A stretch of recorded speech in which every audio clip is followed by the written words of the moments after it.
Ladies and gentlemen. Good evening. Are you ready? Okay, here we go. You're listening to the Deal Room Podcast. Join us as we bring you the inside scoop on business sales and acquisitions. Get across trends in the area and hear the industry's best recount their real-life tips, traps, and experiences. Now, here's your host, Joanna Oakey. Hi, it's Joanna Oakey here and welcome back to the Deal Room Podcast, a podcast proudly brought to you by a commercial legal practice, Aspect Legal. Today we have another podcast replay. As we mentioned in the past, podcast replays are where we share with you one of the most popular and most listened to episodes of the Deal Room Podcast. Now in today's podcast replay, we have an episode that we recorded with the fabulous Edward Chan, the co-founder of Chan and Naylor Accountants and the business Wize Mentoring for Accountants. Ed provides such great insight into growing your business through mergers and acquisitions that we made this a two-part series. This replay is part one, where Ed and I discuss the ways to grow your business and where we touch on the 4 risk areas of buying a business. Now, if you want to listen to part 2 of this episode, then check out our show notes and we'll give you the details there of listening to part 2 of this episode as well. This episode has been one of the most loved episodes and we can't wait to share it with you again. So sit back, relax, and here's our podcast replay with Edward Chan. Ed, can I just say a massive thank you for coming back onto the podcast. It's great to have you. Nice to be here. Thank you for having me back. Okay, so now we're talking about, in this episode, growing your business through mergers and acquisitions. So we're going to talk a little bit about the strategy, the journey, the roadblocks, and some tips. So I guess, obviously, here on the Deal Room Podcast, this is what we talk about day in, day out. But I think it's always great to be able to have people on the show that have been there at the coalface, actually sitting amongst a practice as or a business as it's gone through acquisitions and mergers, to give you know, a real warts and all perspective. So, you know, maybe Ed, let's just start off with just a bit of your background of your forays into this area of mergers and acquisitions. Sure. As everybody probably knows, I'm co-founder of Chan and Naylor. We've got 11 offices around Australia, and from that we've developed the Wize mentoring for accounting firms. But coming back to Chan and Naylor, there's 3 ways to grow your business, and the first one is through, you know, word of mouth, organic growth, and digital marketing. That's one way. The other way is to do what I call product monetization, which is look at your clients, and there's a lot more services that they require from you. And because most accountancy firms are not monetizing their database well enough, and, you know, and that's a second way that you can do it. And then a third way is through acquisitions. And acquisitions are a little bit trickier because you've got a level of debt that comes with when you buy something, when you've got to go and borrow money and to buy it. And, you know, when you include debt into something, then you increase your risk a little. And so you have to be careful, because often when you go and buy a practice, you think you're buying something and then you end up with quite a lot less. And mainly for a lot of reasons. The first one is, and I always say, Joanna, when you go buy a practice, there's 4 risk areas. The first one is the vendor, the owner of the business selling and leaving. In what way? What way do you see that as the risk, the vendor leaving? Vendor's got a very close relationship with the clients, and they've been dealing with, you know, him or her all these years. And if all of a sudden they're no longer there, then they'll leave. And some of them will leave and they're just waiting for the person to do something. Like clients don't like change. So if you change anything, you know, they don't like to change, and that gives them an excuse or a reason to move on. So the biggest risk is the vendor leaving. So, and because the vendor is selling, he's the one that's sort of creating a change to the client's relationship. And so that's the biggest risk. The second one is a moving office. So often when someone buys you, they want you to move to their office. And if you move office, then you create a change to the clients. And clients don't like change. And the third thing is the staff leaving. So if there's some long-term staff there and they've created some long-term relationships with those clients, if they leave, often, they leave for different reasons, but, if they left to start their own practice, a lot of the clients will leave and go with them. And the last one is the changing of the name, the brand, which is, it's not that significant, but it is still there. So the idea of an acquisition, a smooth acquisition, is to try and minimise all those risk areas. And the first one is the biggest risk, which is the vendor leaving. So how do we do that? Yeah, well, I'm glad you asked the question, Ed, because I was going to ask it next. Because, I mean, the reality is that we see that in many instances, when someone is looking to sell a practice or business or like an accounting practice, they're doing it because they want out. And, either they're ready to retire or they're just sick of the business. They've lost that passion for it. So how is it that you deal with that element then? Because that seems like a fairly common issue. Well, often the practitioner is the product and the brand. It's the brand and the product is the person, as opposed to a shop that sells products, and it's often the relationship's not with the product but with the shop itself and the location. But with an accountancy practice, both the brand and the product is the practitioner, the vendor. So it is at a heightened level of risk because of that relationship. So the best way to do it for everybody, because it's got to be a win-win for everybody. It's got to be a win for the clients. It's got to be a win for the vendor. It's got to be a win for the buyer, and there's also got to be a win for the staff. And the best win-win-win is to start that process early. And the longer that you transition, the better it is. And I've seen some buyers go in there and they, move the vendor out after a few weeks. Yeah. Big mistake. They're not seeing it from the client's point of view, or they're seeing it from their own point of view. They may not like the vendor, they're getting in the way, or they're doing things that they don't like doing. And you can't see it from your own point of view. You've got to see it from the client's point of view. Because at the end of the day, if you borrow $1 to buy $1 in fees, it's okay to borrow that money because you've got an asset on the other side. But if you lose that asset, you're left with a debt with no asset. That's the worst situation to be in. So it is at a heightened risk. So you want to make sure that the clients come over. Just on that point, because I've seen it play out a few times in business sales with vendors staying on for a period of time. There being this real tension between the buyer and the seller, effectively, because they both have different ways about how they think the business should be run. I think sellers quite often are going through an emotional process themselves, like their business baby that they've built over all of these years, and now someone else is stepping in and they want to do it a different way. Oh my goodness. But how do you, if you are an acquirer, you're a buyer, you've decided to do this as part of the growth of your own business or accounting practice, and you recognise that it's a risk if the vendor leaves too quickly before you've had the opportunity to transition the relationship. I guess this is what you're saying is an important exactly. transition the relationship. What strategies have you seen work really well in terms of allowing the vendor and the purchaser to work together without butting heads and not overlapping each other? Because is that an issue that you've seen as well? Yeah, absolutely, 100%. But in both cases, it's a lot of ego. Yeah. And they're not seeing it. Look, I always see it from the client's point of view, because, if they walk, then, everybody loses. You can have the biggest ego in the world, but, if you lose that client, you're left with a debt with no asset. And it's really silly to run on your ego. I mean, I don't have any ego when it comes to losing money. So what I do is I just don't change anything in that first year. Right. So whatever the vendor wants to do, I just let him do whatever he wants to do, and I run the practice exactly the way that he ran it.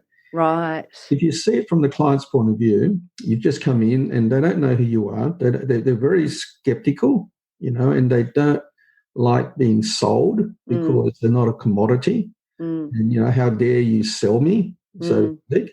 So you've got to win their trust. And, you don't just earn that trust overnight. You've got to earn it. You've got to, because they are skeptical and they are cynical and they don't know who you are. So the emotional bank account's very low.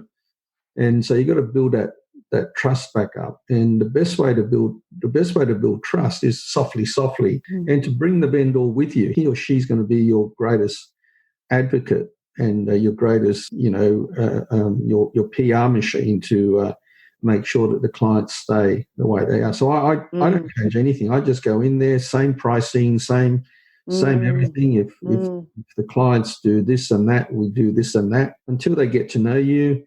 And then once they've got your trust, then you can start making small changes. Right. Only very small changes. All right. So you don't change when they don't trust you. It's very silly to change things when they're already upset by the whole situation. I just have to reiterate, I think they're very, very wise words, because us as lawyers sitting in our seat can see a lot of instances of these transactions getting a bit ugly when you've got the buyer and seller working too closely together. So this is absolutely right on in terms of the advice you're providing. I love it. It's really sensible. So leave everything the same for a year, get their trust, and then start to make small incremental changes. Because that's what it is. Yeah. That's all it is. I want to do my way. Yeah. And they're not seeing it from the client's point of view. They're seeing it from their own point of view. So just park your ego, look at it from the client's point of view. If you're not going to look at it from the client's point of view, if you're only going to look at it from your own point of view, just think about this. You don't want to be left with a debt and no asset. Yeah. So you want to make sure that those clients transition. And generally speaking, the vendor wants them to transition well as well, because generally when you go buy a practice, there is a retention. So they want their retention. They won't get their retention if the client leaves. So it's in both the vendor and the buyer's interest to make sure they work together to transition them. And yes, you're right, Joanna. I've seen lots of egos and lots of battles, but it's really silly because they're not, both of them lose sight of the fact that it's the client that's the most important, and they've got to, eat a bit of humble pie, so to speak, to get this done. And generally, it's only 6 to 12 months, and the longer it is, the better it is. But often you can get it done within 12 months, and it goes like this. You need to get the vendor to introduce them to you. And face-to-face introduction is the best. And then you follow it up with a couple of letters, or you might start off with a letter and then with a face-to-face introduction. And then it really helped if vendor, came to the next several meetings so that the client can still see that he or she's still around. And then, until eventually, they get to know you, they get to trust you, and then you can then sever that relationship. And, I can't stress that enough. So, park the ego, focus on the client's welfare. If both parties focus on the client's welfare, then it should work. It should work a lot better. And I guess if we're talking about a vendor perspective as well, because you're absolutely right, one of the very regular elements of these sorts of deals is a retention or an earn-out or whatever you want to call it, which means that the vendor is still intricately linked to the performance of the business over whatever that period of time is of the retention or the earn-out. So maybe it really makes sense from a vendor perspective as well, if you're the one who's exiting the business, to be having this discussion right up front at the beginning, when you're looking for the right buyer for your business, to understand, to have someone on the journey with you to buy your business that will be implementing this sort of process, having these discussions early, because often I find even though the parties communicate in relation to, what business is going to look like, I still find that there's not perhaps enough communication about how they will actually work together in this transition period and exactly what that will look like. So maybe it's about that communication piece front-ended into the discussion. So the discussion about the sale isn't just about commercial terms of how much are you going to pay me. It's also about, well, how is this going to look? Because, you know, it's one thing to be focused on price. It's another thing to actually get that money in your pocket at the end of the day, right? And what we're talking about is the win-win-win all round, you know, keeping the clients feeling safe, secure and happy and in the one place makes both the buyer and the seller happy at the end of the day. Absolutely, especially in an accounting type of business, because it is, you know, really about relationships. And, you know, and these clients might have had, you know, he might have been coming to see this person, this accountant, for, you know, 20 years or 30 years, 40 years. There's a really, you know, strong relationship there. And he or she's not going to be there anymore. So the clients are feeling apprehensive, you know, and they don't know who you are. So they're a bit, you know, cynical and skeptical. So you've got to ease your way in, win their respect, you know, earn your respect. And it's only through time and effort can you earn people's respect. And from the vendor's point of view, you know, like often when as a buyer, I always say to the vendor, look, I only want to pay you for what I'm getting. So if I'm not getting it, I don't want to pay you for it. You know, I don't want to underpay you, but also don't want to overpay you. Yeah. I just want to pay you for exactly what I'm getting. So if clients are not going to come across, then I'm not going to pay for that. And that's fair enough. And then there's always a question of, you know, who caused the client to leave? Yes. It gets very emotional because the vendor has had a very close and strong relationship with the client, and he or she doesn't understand that he or she finds it difficult to see it from the client's perspective because the client is apprehensive about this new person coming through, and the vendors are often only seeing it from his own point of view, as in, you know, I've been looking after all these years, and you know, you come along in 1 year and the client's left, so it can't be my fault, it must be yours. But he or she has to understand that it's the vendor who's created this changed circumstances within the client. So it's not the purchaser who created the changed circumstance. It's actually the vendor. And because he wants to sell. So he's changing the circumstances with the client. There's going to be some fallout. And that's the first part. Then the second part of the fallout is that some of the clients, that the majority of the clients are okay if you do the handover properly, but there's going to be, you know, the last 20% who's going to be broken up into the ones that they'll go, well, you know, I was planning to leave anyway, and then now that you're selling your business, I'm going to go. Or, you know, they just don't like change, so they don't like new owner. And then others will go, okay, I'll give this guy a go. And, you know, a year later, he, for whatever reason, because the new guy does it differently, because, you know, he's a different person, and there's slight changes in the way they do it, is enough to make that other person leave, and that will happen after a year. So generally the retention period covers, you know, both sides. I always say to the vendor when I'm buying that, in the nicest way, is that you're creating a change for your clients, and that's what's creating the apprehension.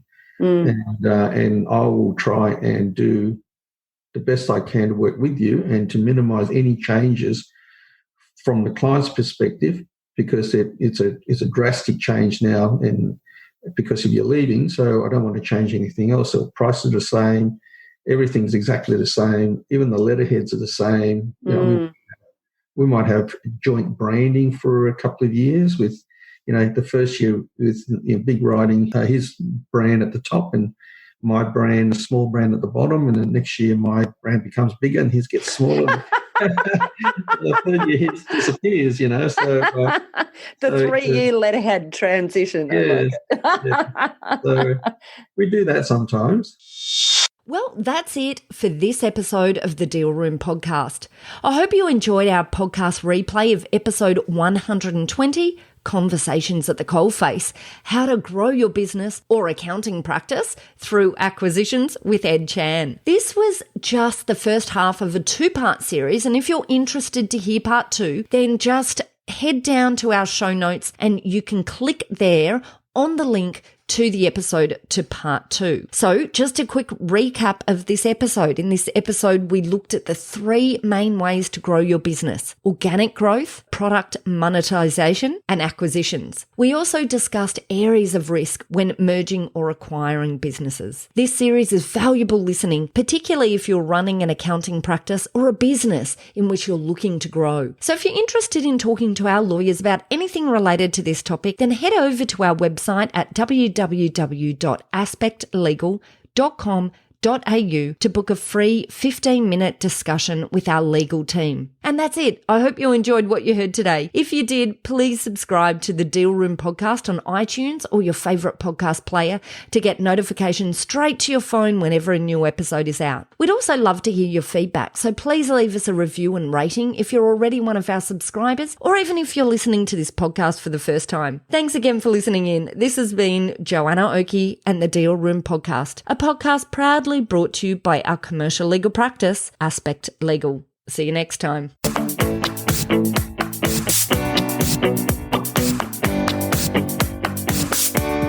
Have you heard of Aspect Legal's partner program?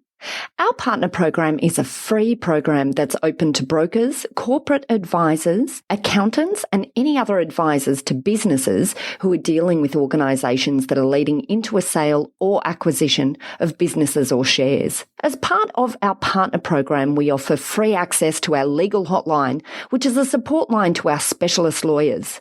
We also provide a free sale legal review to buyers and sellers, where we educate them about the process and timelines from a legal perspective. And the third element that forms part of this partner program is a match-up database that we run, where effectively we're able to connect up accountants or brokers or corporate advisors with businesses who are looking to either sell or acquire. So if you're a partner of ours, you go straight into that partner database, and where we can see opportunities to provide matchups, then we introduce you. And the final element of our partner program is ongoing education in the form of seminars, webinars, and meetups. And that's something new that we're introducing into the partner program in early 2020. So if you're not a partner, then all you need to do to become a partner is just pop us an email at partners@aspectlegal.com.au and just simply say in your subject column, I want to become a partner. It's as easy as that to get immediate access to our free legal hotline and all of those other resources. We look forward to having you on board as a partner. Ladies and gentlemen. That will conclude this evening's entertainment. Thanks for listening to the Deal Room podcast. To find out more about this episode and other episodes in the series, check out the show notes or head over to our website at thedealroompodcast.com.au.